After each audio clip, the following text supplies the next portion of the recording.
Hello students. आज हम अपनी नेक्स्ट जो फर्स्ट यूनिट है फिजिकल वर्ल्ड एंड मेजरमेंट, उसकी नेक्स्ट वीडियो आपके लिए अपलोड करेंगे हम बना के। तो मैं आशा करता हूँ कि आपने जो पहली वीडियो बनाई थी वो आपने देखी होंगी, आपको अच्छा भी लगा होगा। तो नेक्स्ट वीडियो हम आज स्टार्ट करते हैं। अपनी फर्स्ट यूनिट हमारी फिजिकल वर्ल्ड एंड मेजरमेंट, इसका बी पार्ट हम स्टार्ट करते हैं, system of units.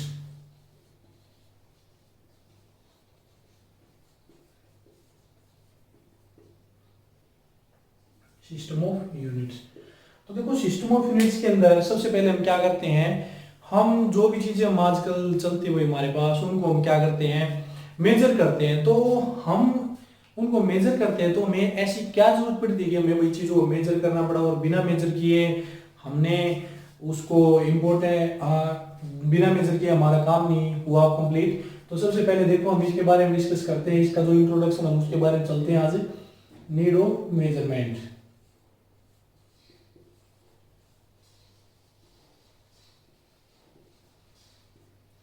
Need of measurement.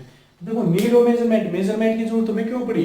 क्योंकि देखो, अगर हम फिजिक्स के बारे में पढ़ते हैं तो फिजिक्स भाई क्या है, डेफिनेशन मैंने आपको बताई थी जब हमने फर्स्ट यूनिट स्टार्ट की थी कि ये क्या है, स्टडी करती है हमारी नेचर एंड नेचुरल फिनोमिना के बारे में। तो जो भी चीजें होती हैं, अगर कोई भी नेचुरल फिनोमिना हमारा ओकर होता है तो उसको हम क्या करते हैं, मेजर करते हैं। तो जैसे हम इसका एग्जांपल लेते हैं, जैसे मान लिया कोई भी वही फ्री बॉडी है, ऊपर से नीचे की तरफ गिरेगी, तो उसका टाइम पीरियड कितना होगा, कितने टाइम में वो ग्राउंड पे स्ट्राइक करेगी, आगे किस वेलोसिटी के साथ स्ट्राइक करेगी, ठीक है, और उसका वेट कितना होगा। तो ये सारी चीजें हम क्या करते हैं, उसके बारे में सोचते हैं। तो फिर हम उनको क्या करते हैं, वही मेजर करने की कोशिश करते हैं कि जो ये चीजें हम सोच रहे हैं इनकी वैल्यू क्या आएगी, ठीक है। तो ये जो चीजें होती हैं, इन चीजों के लिए हमें क्या पड़ी, मेजरमेंट की जरूरत पड़ी। यहाँ तक हम अपनी डेली लाइफ के अंदर जो भी काम करते हैं, किसी चीज को, जैसे हम एक जगह से दूसरी जगह पे जाते हैं तो हम देखते हैं कि ये जो चीज है ये कितनी डिस्टेंस दूर है एक पॉइंट से दूसरे पॉइंट तक है। तो इसलिए हमें क्या पड़ी, मेजरमेंट की जरूरत पड़ी।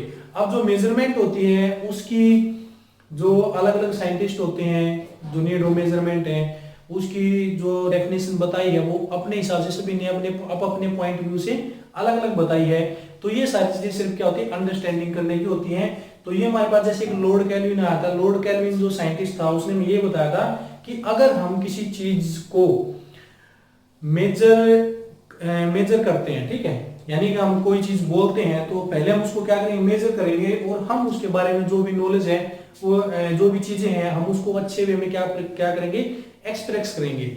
अगर हम उसको अच्छे वे में एक्सप्रेस कर सकते हैं तो हमारा जो नॉलेज है वो अच्छा है। लेकिन अगर हम उसको एक अच्छे वे में, एक अट्रैक्टिव वे में एक्सप्रेस नहीं कर पाते हैं तो हमारा जो नॉलेज है वो क्या है, अधूरा है उसके बारे में, ठीक है।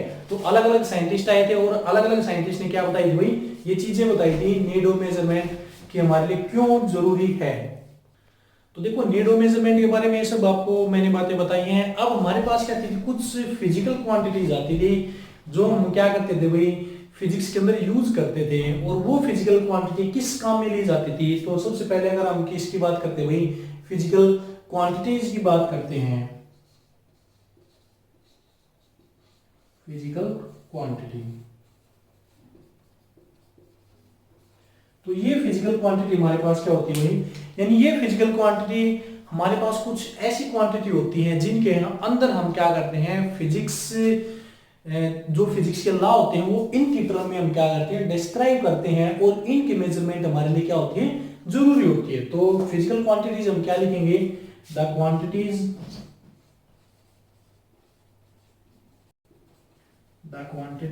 In terms of which the law of physics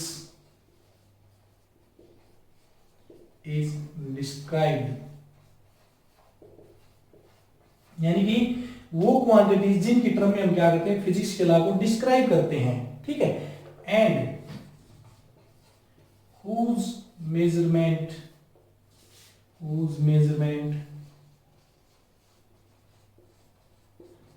is necessary, and whose measurement is necessary is called physical quantity.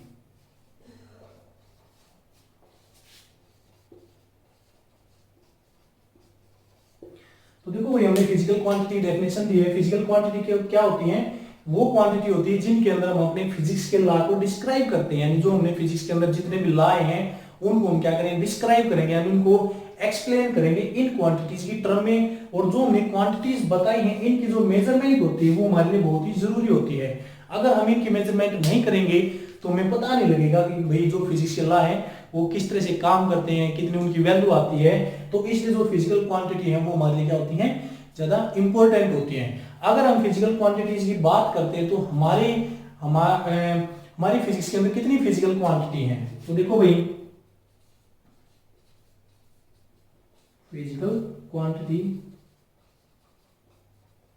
अगर हम इनके एग्जांपल की बात करते हैं तो कौन कौन से एग्जांपल आते हैं भाई? देखो मेनली जो हम यूज करते हैं फिजिक्स के अंदर वो हमारी क्या होती है? 7 फिजिकल क्वांटिटीज होती हैं। तो वो कौन कौन सी होती हैं? सबसे पहले हमारे पास होती है भाई मास, जिसको हम कैपिटल एम से डिनोट करते हैं, ठीक है, मास। फिर सेकंड होती है हमारे पास लेंथ, जिसको हम एल से डिनोट करते हैं, कैपिटल एल से। ये जो क्वांटिटी होंगी ना भाई, ये सभी क्या होगी? कैपिटल लेटर से डिनोट की जाएंगी, हम इनको स्मॉल लेटर में डिनोट नहीं करेंगे। मास, लेंथ। फिर थर्ड हमारे पास आ जाती है टाइम,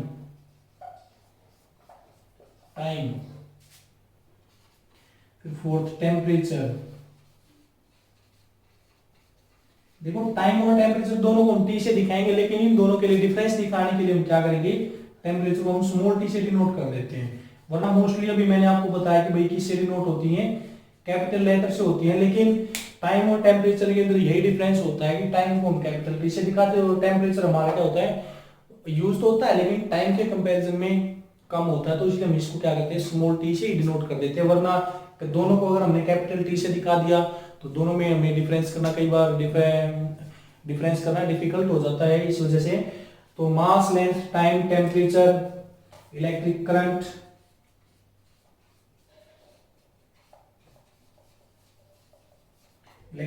जिसको हम आई से दिखा देते हैं। 6 हमारे पास आता है भाई लुमिनस इंटेंसिटी,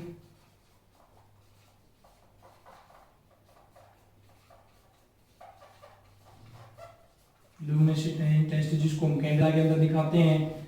7 हमारे पास आ जाती है भाई क्वांटिटी ऑफ मैटर,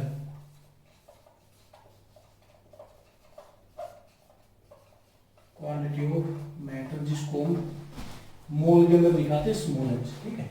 तो ये हमारे पास क्या होती है? 7 फिजिकल क्वांटिटीज होती हैं। आज मैंने सिर्फ क्या बताया? इनके नाम बताए। नेक्स्ट वीडियो में हमें इनके बारे में अच्छे से डिटेल में पढ़ेंगे, इनकी यूनिट क्या होती है, कैसे काम करती है, इनसे कौन कौन सी हम और क्वांटिटीज हम बना सकते हैं। तो ये हमारे पास 7 फिजिकल क्वांटिटीज होती हैं, ठीक है। तो ये फिजिकल क्वांटिटी। नेक्स्ट हमारे पास क्या था भाई? एक मेजरिंग प्रोसेस आती है। तो जो मेजर करते हैं, यहाँ पर हमने नीड ऑफ मेजरमेंट के बारे में पढ़ा है, लेकिन जब हम मेजर करते हैं किसी चीज को तो वो जो प्रोसेस होती है वो किस तरह से काम करती है, किस तरह से वो इफेक्ट डालेगी। तो यहाँ पर हमारे पास आती है मेजरिंग प्रोसेस।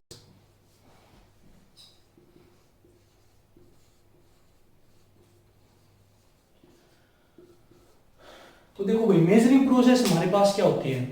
अगर हम दो चीजों को मेजर करते हैं, एक चीज को मेजर किया, फिर हमने दूसरी चीज को मेजर किया, तो एक्चुअली में हम क्या कर रहे हैं? उन दोनों चीजों में क्या कर रहे हैं? कंपैरिजन कर रहे हैं कि फर्स्ट कितनी है और सेकंड उसके कंपैरिजन में कितनी है। तो यहाँ पर हम क्या लिखेंगे? मेजरिंग प्रोसेस हम क्या लिख सकते हैं भाई? The process of measurement,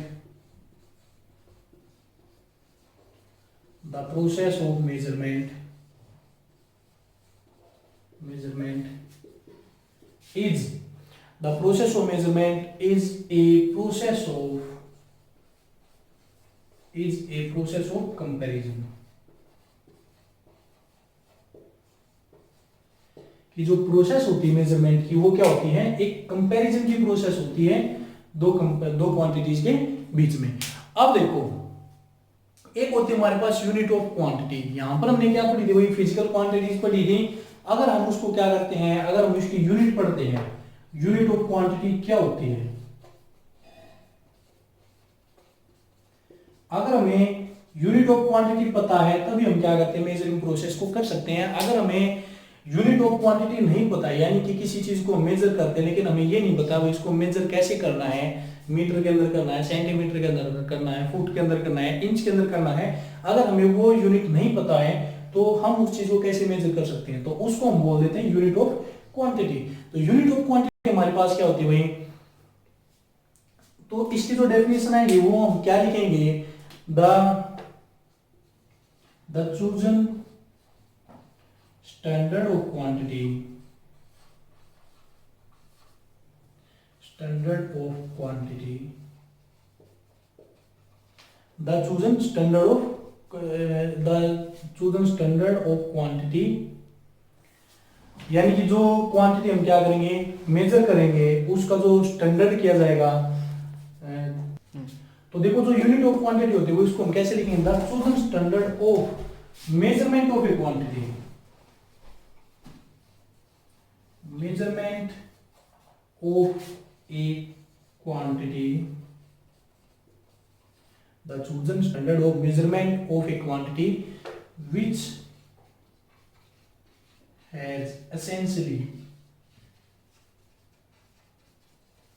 the same nature, which has essentially the same nature as that of quantity। तो देखो इसकी डेफिनेशन के अंदर थोड़ी सी है कंफ्यूजिंग करने वाली है बच्चों को, लेकिन मैं आपको बताता हूं इसको कैसे याद करना है आपने। तो देखो the chosen standard of measurement, the chosen standard हमारे पास क्या होता है भाई, द चूजन स्टैंडर्ड, स्टैंडर्ड का मतलब होता है उसकी यूनिट, ठीक है, यूनिट, कि किसी चीज को मेजर करने के लिए हमने उसकी कौन सी यूनिट का यूज किया है, ठीक है, centimetre, metre, foot of a quantity, यानी कि मेजरमेंट ऑफ ए क्वांटिटी, किसी क्वांटिटी को मेजर करने के लिए हमने कौन सी यूनिट का यूज किया है। और आगे क्या हुआ, which has essentially the same nature as that of quantity, यानी कि जो जिस क्वांटिटी को हमने मेजर करना है उसको मेजर करने के लिए हमने जो भी स्टैंडर्ड चूज किया है, यानी जो यूनिट चूज की है वो क्या होनी चाहिए भाई, उसका भी नेचर सेम होना चाहिए। नेचर सेम होने का क्या मतलब है, अगर आपने 100 मीटर की डिस्टेंस को मेजर करना है तो आप जो यूनिट चूज करोगे मेजरमेंट के लिए वो भी क्या होनी चाहिए, मीटर में होनी चाहिए, यानी उसका जो नेचर है वो कैसा होना चाहिए, सेम होना चाहिए। कैसा, एज दैट ऑफ क्वांटिटी, यानी जैसा नेचर हमारा क्वांटिटी का है वैसा ही नेचर हमारा क्या होना चाहिए, मेजरिंग यूनिट का होना चाहिए। अगर हम किसी चीज को 100 मीटर डिस्टेंस है, अगर हम उसको मेजर करेंगे तो मेजर करने के लिए हम क्या करेंगे, मीटर वाली ही यूनिट का यूज करेंगे, तब हम उसको आसानी से मेजर कर सकते हैं। तो हमने इसमें ये बताया है द चूजन स्टैंडर्ड यानी यूनिट ऑफ मेजरमेंट, यानी मेजर करने की यूनिट ऑफ ए क्वांटिटी, एक क्वांटिटी को व्हिच हैज एसेंशियली यानी जरूरी है, द सेम नेचर यानी उसका नेचर सेम होना जरूरी है, एज दैट ऑफ क्वांटिटी, जिस क्वांटिटी को मेजर कर रहे हैं वैसी ही यूनिट होना जरूरी है। तो सिंपली आप इसको यूज कर सकते हो, याद भी कर सकते हो, ठीक है। तो ये जो डेफिनेशन है मैंने आपको बिल्कुल इजी वे में एक्सप्रेस करके बताई है, आप इसको आसानी से याद कर सकते हो, क्योंकि कुछ चीजें होती हैं जो डेफिनेशन में ऐसे लिखी जाती है, लेंथी होती है, लेकिन उनको अंडरस्टैंड करना खुद थोड़ा मुश्किल होता है, लेकिन मैंने आपको बिल्कुल इजी वे में इसको एक्सप्रेस करके बताया है। अब इसको देखो, मैं आपको एक एग्जांपल देके समझाता हूँ। जैसे हमारे पास क्या होती है भाई, इसका जो जनरल फॉर्मूला होता है वो हमारे पास क्या होता है, capital Q is equal to N U, हमारे पास ये होता है मेजरिंग, जो मेजरिंग प्रोसेस होती है उसका फॉर्मूला। क्या वो हमारे पास क्या होती है भाई, क्या वो हमारे पास मैग्नीट्यूड होता है क्वांटिटी का, मैग्नीट्यूड ऑफ क्वांटिटी, यानी कि जिस क्वांटिटी को हमने मेजर करना उसकी वैल्यू कितनी हमें कितनी वो हम कितनी वैल्यू को मेजर करना है। एंड हमारे पास क्या होती है भाई, न्यूमेरिकल वैल्यू, न्यूमेरिकल वैल्यू, यानी न्यूमेरिकल वैल्यू कितनी हो सकती है, 1 2 3 4 कितनी वैल्यू यूज कर सकते हैं। वो यू हमारे पास होती है unit of measurement, unit of measurement. तो देखो जैसे हमने क्या करते हैं भाई, हमने 100 मीटर की डिस्टेंस को क्या करना है, मेजर करना है, तो क्या वो हमारे पास क्या हो गया 100 मीटर, ठीक है।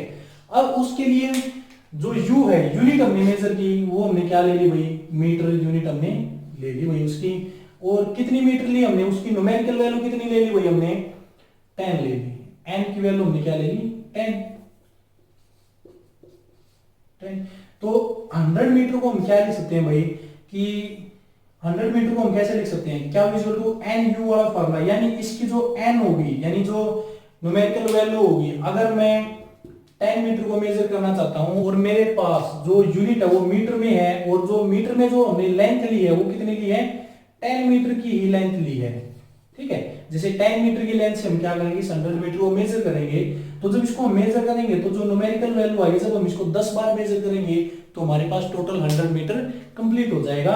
तो n की वैल्यू हमारी 10 आ गई, u हमारे पास क्या आएगा 10 मीटर आएगा। तो ये हमारे पास क्या होता है, फार्मूला होता है मेजरिंग प्रोसेस का किसी भी क्वांटिटी को मेजर करने के लिए। ठीक है, और अगर हमारे पास दो क्वांटिटी दी हुई होती है तो दो क्वांटिटी को अगर आप मेजर करना चाहते हो तो हम इस फार्मूले को आगे एक्सपेंड कर सकते हैं, या ये फार्मूला एज इट इज हो सकता है भाई, क्या is equal to n1u1 is equal to n2u2, यानी कि दो क्वांटिटी के अंदर भी हम इसको मेजर कर सकते हैं। n1u1 एक बार हमने मीटर में मेजर कर दिया, एक बार हमने क्या कर दिया सेंटीमीटर में मेजर कर दिया, लेकिन टोटल वैल्यू तो क्या रहेगी, दोनों की सेम ही रहेगी ना। एक बार हम 100 मीटर को एक बार 10 मीटर में मेजर कर रहे हैं, एक बार हम 100 मीटर को सेंटीमीटर में मेजर कर रहे हैं। ठीक है, लेकिन जो लास्ट में जो मैग्नीट्यूड निकल के आएगा दोनों का, वो हमारे पास क्या आएगा, सेम आएगा। तो ये हमारे पास क्या होती है, कुछ मेजरिंग प्रोसेस की हमारे पास मेजरिंग प्रोसेस की जो टोटल वैल्यू होती है, न्यूमेरिकल वैल्यू और मेजरमेंट वैल्यू हमने एक्सप्रेस करके बताई है। नेक्स्ट हमारे पास क्या आता है भाई, मास आता है, कि जो मास होता है वो किस तरह से होगा, कैसे वो काम करेगा। मास, देखो मास हमारे पास क्या होता है भाई, मास कैसे काम करता है, ये क्या चीज होती है मास। ठीक है, तो मास हमारे पास क्या होता है, the quantity of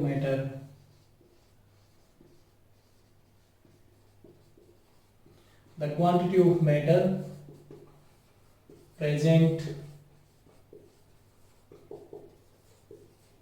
into the body, कि किसी बॉडी के अंदर जो क्वांटिटी ऑफ मैटर प्रेजेंट होती है उसको हम उसका क्या बोल देते हैं, मास बोल देते हैं भाई। ठीक है, अब देखो ये जो मास होता है, ये बॉडी का जो मास होता है वो किसी चीज से अफेक्टेड नहीं होता। ठीक है, अगर मान ले एक बॉडी है, उसके पास कोई दूसरी बॉडी है प्रेजेंट है, तो एक बॉडी का मास उससे अफेक्टेड नहीं होगा। हर एक बॉडी का जो मास होता है वो क्या होता है, अलग अलग होता है। अब जो टाइप्स होते हैं मास के, वो कितने टाइप्स का मास होता है। फर्स्ट हमारे पास होता है इनर्शियल मास, और सेकंड हमारे पास क्या होता है, gravitational mass.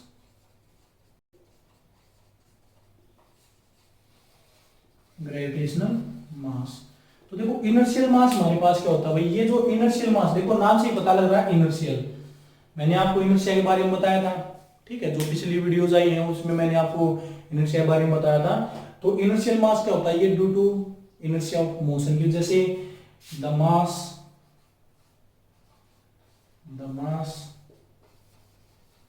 Due to the inertia due to the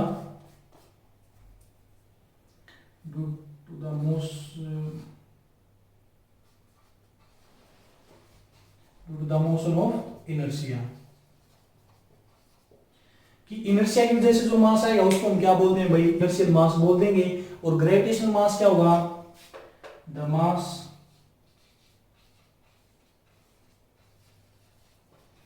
due to the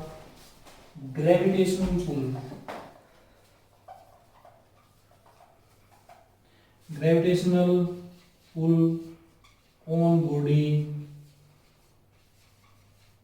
due to earth, यानी अर्थ की जो अट्रैक्शन की वजह से जो किसी बॉडी का मास होगा उसको हम ग्रेविटेशनल मास बोल देंगे। और इनर्शियल मास क्या होगा, जो इनर्शिया की वजह से होगा।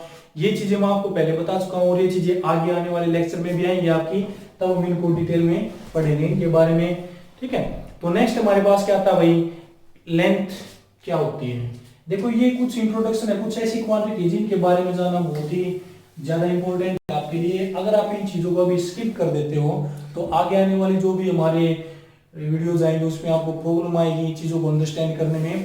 तो आपसे आशा है, आपसे कह सकते हैं कि आप इनको जरूर देखें और अच्छे से इनको अंडरस्टूड करें। तो सबसे फिर आती है भाई हमारे पास लेंथ। देखो लेंथ की वैसे देने को तो हम कोई भी डेफिनेशन दे सकते हैं, लेकिन जो एक्चुअल डेफिनेशन होती है लेंथ की, किस तरह से आप उसको अच्छे से एक्सप्लेन करोगे, कैसे उसको डिस्क्राइब करोगे, तो लेंथ क्या होती है भाई, जैसे मैंने मान लिया ये एक मैंने लाइन लगा दी, ये भी क्या एक लेंथ है, लेकिन इसको एक्सप्रेस आप किस वे में करोगे, लेंथ। अगर मैं यहाँ पर एक पॉइंट कंसीडर कर लेता हूँ और यहाँ पर इसके एंड के ऊपर एक पॉइंट कंसीडर कर लेता हूँ, ये बी ये ए पॉइंट, तो जो लेंथ होती है वो हमारे पास क्या होती है, एक तरह से डिस्टेंस होती है, किसकी, distance of separation between two points at the extreme end of an object. ठीक है, कि किसी ऑब्जेक्ट का जो एक्सट्रीम यानी जो बिल्कुल एंड होता है उस उन दोनों पॉइंट के बीच की जो डिस्टेंस होती है उसको हम क्या बोल देते हैं, लेंथ बोल देते हैं। तो लेंथ की डेफिनेशन हम क्या लिख सकते हैं भाई, it is the distance, it is the distance of separation, it is the difference of separation of two extreme point, distance of separation of two extreme point of an object। कोई object बोल सकते हैं आप, कोई भी इसमें बता सकते हो, एक्सट्रीम पॉइंट बोल दो या फिर एक्सट्रीम एंड भी बोल सकते हैं हम इसकी जगह, एक्सट्रीम एंड्स। ठीक है, जैसे मान लिया हम ब्लैक बोर्ड यूज करते हैं, तो ब्लैक बोर्ड का एक एंड यहाँ पर दूसरा एंड वहां पर, तो इसके बीच की जो सेपरेशन होती है उसको हम क्या बोल देते हैं, लेंथ बोल देते हैं। ठीक है, तो लेंथ को जो अब देखो लेंथ को हम बहुत सारी यूनिट के अंदर मेजर कर सकते हैं भाई, सेंटीमीटर के अंदर, मीटर के अंदर, फुट के अंदर। तो हमें इसकी जो पर्टिकुलर जहां पर जो भी वैल्यू सुटेबल होती है मेजर करने के लिए हम क्या करते हैं उसका यूज कर लेते हैं, लेकिन इसकी जो कॉमन यूनिट होती है मेजर करने की वो किस में मेजर करते हैं, इसको मीटर के अंदर मेजर करते हैं भाई। मीटर को हम किससे दिखाते हैं, स्मॉल एम से मेजर करते हैं। ठीक है, अब देखो नेक्स्ट हमारे पास क्या आता है, टाइम आता है भाई। टाइम क्या होता है, टाइम आप सभी डेली टाइम देखते हुए घड़ी में काम करते हुए कि भाई ये काम कितने टाइम में हुआ है, तो टाइम, लेकिन टाइम को आपने कभी डिस्क्राइब करने की कोशिश की है कि टाइम की डेफिनेशन आप क्या दोगे, डेली लाइफ में आप इसका यूज करते हो, हर टाइम पे बात बात पे आप टाइम देखते हो, कोई भी काम करते हो, हर थोड़ी देर के बाद आप टाइम चेक करते हो, लेकिन उस टाइम को आप डिस्क्राइब कैसे करोगे। बहुत सारे जैसे पहले के जो एंशियंट टाइम में होते थे, घड़ी भी नहीं होती थी लोगों के पास, फिर भी वो टाइम को मेजर करते थे, तो ऐसी क्या चीज होती थी जिससे वो टाइम को मेजर करते थे। तो अगर आपसे बोला जाएगा तो आजकल तो मॉडर्न टाइम है भाई, कि बहुत सारे हमारे पास फैसिलिटीज आ चुकी हैं, हम आसानी से टाइम को मेजर कर सकते हैं, लेकिन हम आपने कभी ये सोचा है कि टाइम एक्चुअली में होता क्या है। तो टाइम की जो डेफिनेशन होती है, तो टाइम की डेफिनेशन हम क्या बता सकते हैं भाई, अलग अलग साइंटिस्ट अपने अपने पॉइंट ऑफ व्यू से बता सकते हैं, आप भी अपने पॉइंट ऑफ व्यू से टाइम की डेफिनेशन के बारे में बता सकते हैं। लेकिन जो आइंस्टीन हमारे पास साइंटिस्ट आया था, आइंस्टीन जो साइंटिस्ट था उसने टाइम के बारे में क्या बताया था भाई, कि टाइम क्या होता है। तो उसने बताया था टाइम के बारे में, टाइम क्या होता है, व्हाट ए क्लॉक रीड्स, कि एक घड़ी जो भी पढ़ती है, यानी जो एक घड़ी जो हमें बताती है वही क्या होता है, टाइम होता है। तो देखो टाइम को डिफाइन करना थोड़ा सा मुश्किल हो सकता है, लेकिन अलग अलग साइंटिस्ट हुए थे। आइंस्टीन ने क्या बताया था कि घड़ी हमें जो भी बताती है, जिस चीज को पढ़ती है घड़ी, क्योंकि घड़ी है भाई जो उसकी सुइयां होती कंटिन्यूसली रोटेट करती रहती हैं, तो भी क्या पढ़ती हैं नंबर्स को 1 2 1 2 3 4 करके, तो जिन भी नंबर्स को पढ़ेंगे तो वही हमारे पास क्या हो जाता है, टाइम हो जाता है। एंशिएंट टाइम में सबसे पहले टाइम को कैसे मेजर किया जाता, रात में या दिन में, किसकी पोजीशन का पता करके भाई, मून को देख के उसकी पोजीशन का पता लगा के टाइम को मेजर किया जाता था। फिर बाद में क्या हुआ भाई, हमारा अर्थ की रोटेशन के हिसाब से जो डे और नाइट बनते थे उनके हिसाब से हम टाइम का एस्टिमेट लगाने लग गए। ठीक है, फिर हमारे पास क्या हो गया भाई, जैसे बहुत सारे फिनोमिनाज होते हैं, जैसे अर्थ है रोटेट करती है सन के अबाउट, उससे हम अब देखो जो टाइम को जो हम कॉमनली जो यूनिट मानते हैं टाइम को मेजर करने के लिए, उसको हम किस में मानते हैं भाई, सेकंड में हम टाइम को क्या करते हैं, मेजर करते हैं। देखो जो हमारे पास कोई परफेक्ट यूनिट होती है टाइम को मेजर करने में, यानी कुछ को जैसे हम मेजर तो हावर के अंदर भी कर सकते हैं भाई, मिनट के अंदर भी कर सकते हैं, लेकिन जो एक सुटेबल यूनिट होती है उसके अंदर हम किसी भी क्वांटिटी को मेजर कर सकते हैं, मेजर किया जाता है उस क्वांटिटी को। तो सेकंड हमारे पास क्या एक सबसे छोटी यूनिट है टाइम को मेजर करने की। अगर मान लें कोई चीज, जैसे मान लेते हैं भाई हमने मिनट में क्या कर दिया, मेजर करना स्टार्ट कर दिया, तो हावर तो हम उससे मेजर कर लेंगे, लेकिन जो मिनट से छोटी यूनिट होगी हम उसको कैसे मेजर करेंगे। इसी तरह जो सबसे छोटी यूनिट होती है ना सेकंड, उसको हमने क्या किया, यूज किया टाइम को मेजर करने के लिए। ठीक है, तो ये हमारे पास क्या होते हैं भाई, कुछ आज ये कॉन्सेप्ट थे, कुछ इंट्रोडक्शन था इस यूनिट के बारे में। तो अगले नेक्स्ट वीडियो में हम क्या करेंगे, जो हमारी क्वांटिटीज होती है, फिजिकल क्वांटिटीज होती है, उनका कैसे यूज किया जाता है, कौन कौन सी क्वांटिटी उनसे ड्राइव की जाती है, और वो कौन सी क्वांटिटी होंगी, क्या उनकी यूनिट होंगी। ठीक है, तो इसके बारे में हम डिस्कस करेंगे। तब तक इन वीडियो के साथ बने रहना, इन वीडियो को लाइक शेयर और सब्सक्राइब करें, और कोई प्रॉब्लम हो तो आप कमेंट करके मुझे बता सकते हैं। तो तब तक के लिए आप इनको देखो, नेक्स्ट वीडियो आपका वेट करेगी कल।